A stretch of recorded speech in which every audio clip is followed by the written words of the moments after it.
আপনারা কি মনে করছেন যে এরপর কি আর কোনো রকম কোনো ওয়ে আউট আছে? মানে আজকে মমতা ব্যানার্জি রাজ্যের প্রশাসনিক প্রধান, তিনি একটা কথা বললেন, আপনাদেরকে আশ্বাস দিলেন, তারপর কি আপনারা দেখতে পাচ্ছেন যে কোথাও একটা ক্ষীণ আশার আলো কোথাও রয়েছে? আমি মনে করি এই প্যানেল পুরোপুরিভাবে বাঁচানো সম্ভব। আমি মনে করি না আমাদের মিরর ইমেজ নেই। আমি মনে করি আমাদের মিরর ইমেজ কোথাও না কোথাও লুকানো আছে। যদি 2014 টেটের মিরর ইমেজ পাওয়া যায়, তাহলে 2016 নবম দশম এবং 11 একাদশ দ্বাদশের মিরর ইমেজ পাওয়া যাবে না কেন? অ্যাকচুয়ালি আমি মনে করছি এই মিরর ইমেজটা কোনো একটা অভিসন্ধির কারণেই লুকানো আছে। আমরা যদি চাপ দিতে পারি, আমরা যদি গভর্নমেন্টকে বাধ্য করতে পারি, এই মিরর ইমেজ বেরোবে। এ আমার দৃঢ় বিশ্বাস। সরকার আমাদের সঙ্গে পুরো গেম খেলছে, আমাদেরকে ললিপপ ধরানোর চেষ্টা করছে। মিরর ইমেজ আছে, আমি আজও দৃঢ় বিশ্বাসে সহিত বলতে পারি। সরকার কিন্তু যখন হাইকোর্টে প্যানেল বাতিল হয়, আমাদের সুপ্রিম কোর্ট গিয়েছিল প্রথমে সুপার নিউমেরিক্যাল পদের ইনভেস্টিগেশনটাকে আটকানোর জন্য। ও কিন্তু আমাকে বাঁচানোর জন্য প্রথম পয়েন্ট বলেনি, ও চেয়েছিল ক্যাবিনেটকে যাতে কাস্টডিতে নিতে না পারে। আমি মনে করি যে মিরর ইমেজ আছে, ক্যাবিনেটকে বাঁচানোর জন্য মাননীয় মুখ্যমন্ত্রী, শিক্ষামন্ত্রী এবং আমাদের সরকারের যারা আছে চক্রান্ত করে এই মিরর ইমেজ লুকিয়ে রেখেছে। এই মিরর ইমেজ পাওয়া সম্ভব যদি আমরা উপযুক্ত চাপ তৈরি করতে পারি। চাপের মাধ্যমে মিরর ইমেজ বের করতে হবে। আর যদি মিরর ইমেজ বের করা না যায়, আমি গ্যারেন্টি দিয়ে বলতে পারি এই প্যানেল বাঁচানো সম্ভব নয়। যদি আমাদের এই প্যানেল পুরোপুরি ক্যান্সেল হয়, আমি বলবো এটা তৃণমূল সরকারের ব্যর্থতা, এটা মুখ্যমন্ত্রীর ব্যর্থতা, শিক্ষামন্ত্রীর ব্যর্থতা। কারণ তারা শুধু তাদের গুটি কয়েক নেতাকে বাঁচাতে গিয়ে আজ 19,000 যজ্ঞকে জলাঞ্জলি দিল। এর খেসারত কিন্তু মাননীয় আপনাকে দিতে হবে। এ কথা আমি দৃঢ় বাক্যে বলছি। এ কথা শুধু আমার নয়, 19,000 যোগ্য শিক্ষক, শিক্ষিকা, অশিক্ষক কর্মচারীদের এক দাবি এবং এক কথা। আমি অদিতি ম্যামের কাছে আসবো। আজকে যখন আপনারা নেতাজি ইন্ডোরে যাচ্ছিলেন, যখন এই মিটিংয়ের আগে, সেই সময় আমরা দেখলাম যে আপনারা, আমাদের ক্যামেরাও সেখানে উপস্থিত ছিল, আমাদের প্রতিনিধিরাও ছিল, আপনাদের ওপর আক্রমণ করা হয়েছে এবং আপনারা বলছেন যে অযোগ্য যারা মানে যারা অযোগ্য তারা নাকি এসে এখানে আক্রমণ শানিয়েছে। মানে এই ব্যাপারটা ঠিক কিরকম ভাবে, মানে তার মানে এটা তো পুরো একটা মানে প্লটটা একেবারে স্টেজ করা ছিল যে আমরা এটা করব।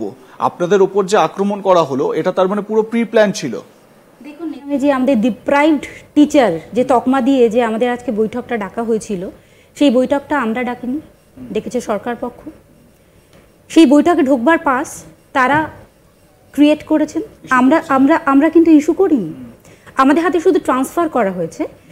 তারপরে আমাদের মঞ্চের তরফ থেকে কিন্তু পুরো স্ক্রিনিং করা হয়েছে। আমাদের ওয়েমার, আমাদের অ্যাডমিট কার্ড, আমাদের সমস্ত কিছু স্ক্রিনিং করে গতকাল একদম ভোর সকাল থেকে আমরা কিন্তু শহীদ মিনারের মাঠে উপস্থিত ছিলাম। সেই করে কিন্তু পাস দেওয়া হয়েছে এবং সেই পাস শুধু কিন্তু আমরা পাইনি, আমরা যোগ্য শিক্ষক, শিক্ষিকা, অধিকার মঞ্চের ক্যান্ডিডেটরাই শুধু পাইনি। আমরা আহ্বান করেছিলাম যে যারা গ্রুপ সি, গ্রুপ ডি আছেন, যারা সংগ্রামী যৌথ মঞ্চ বা অন্যান্য যেখানেই আছেন না কেন, কিন্তু তাদেরকে প্রমাণ দিতে হবে তারা ওই লিস্টেড ক্যান্ডিডেট নয়। কারণ লিস্ট আমাদের কাছেই আছে, ক্যান্ডিডেটদের লিস্ট। এবং এইটাকে আমরা নিজের থেকে করেছি তা নয়।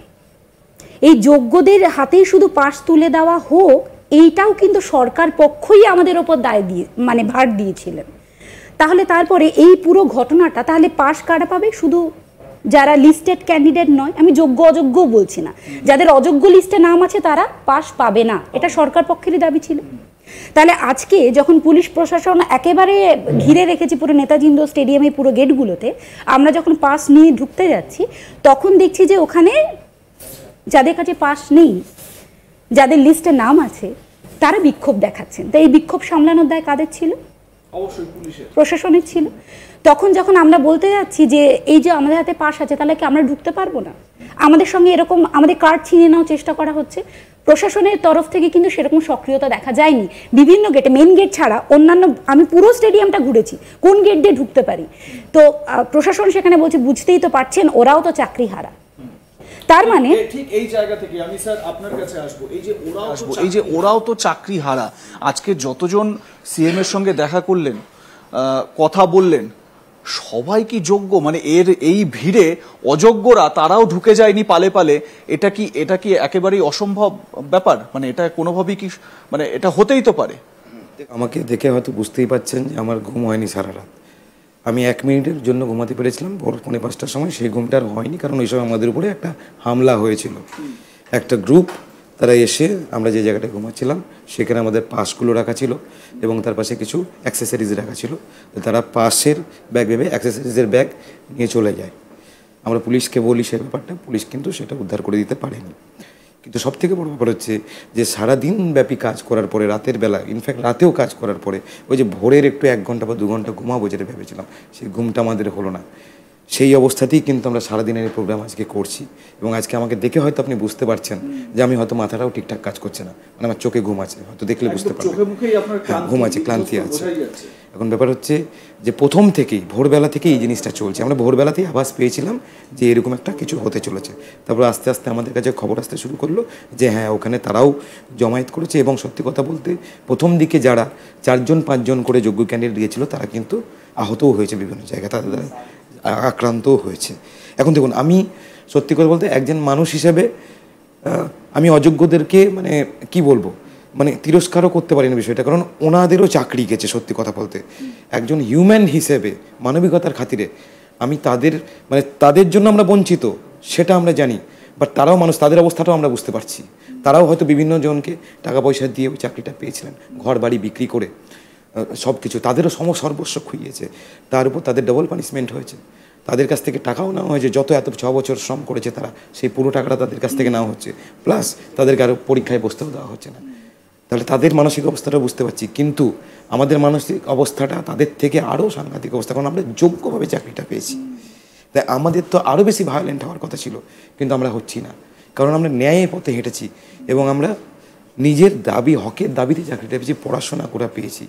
তাই আমাদের একটা ন্যায্য দাবি আছে, সেই জন্য আমার এইসব হুলিগানিজমের কোনো প্রয়োজন নেই। আমার মানে দাবির মধ্যেই একটা জোর আছে এবং আমি মনে করি সোসাইটি আমার পাশে দাঁড়াবে, কারণ আমার দাবিটা ন্যায্য এবং সমাজের আমাদের পাশে দাঁড়ানো উচিত। কারণ ন্যাচারাল জাস্টিস বলে যে 100টা অপরাধী ছাড়া পেয়ে যেতে পারে, কিন্তু একজন নিরপরাধ ব্যক্তিও যেন শাস্তি না পান। কিন্তু সমস্যা হচ্ছে আমাদের সোসাইটি এমনভাবে মানে বিন্যাস হয়েছে। আমি ম্যাম আপনার কাছে আসবো। দেখুন, সবাই তো চাকরি, মানে এই 26,000, প্রায় 26,000 পুরো প্যানেলটাই তো বাতিল হয়েছে। এখান থেকে যোগ্যকে, সাধারণ মানুষ, একদম মানে পাড়ার একজন, ধরুন কোনো দাদা, কাকা, জ্যাঠা, বা আপনি যেই স্কুলে পড়ান সেই স্কুলের পাশে যারা থাকেন, বা যে সমস্ত বাচ্চাদেরকে আপনারা পড়ান, তাদের অভিভাবকরা, তারা তো বুঝতে পারছেন না যে আপনি মানে যোগ্য না অযোগ্য। এই ব্যথাটা কত বড় ব্যথা। কথা নয়, সেটা আমাদেরকে শুনতে হয়, বিভিন্ন সময় শুনতে হয়। আপনি যেন কোন ব্যাচে, আমাদের বলতে লজ্জা হয় যে আমরা 2016 ব্যাচের।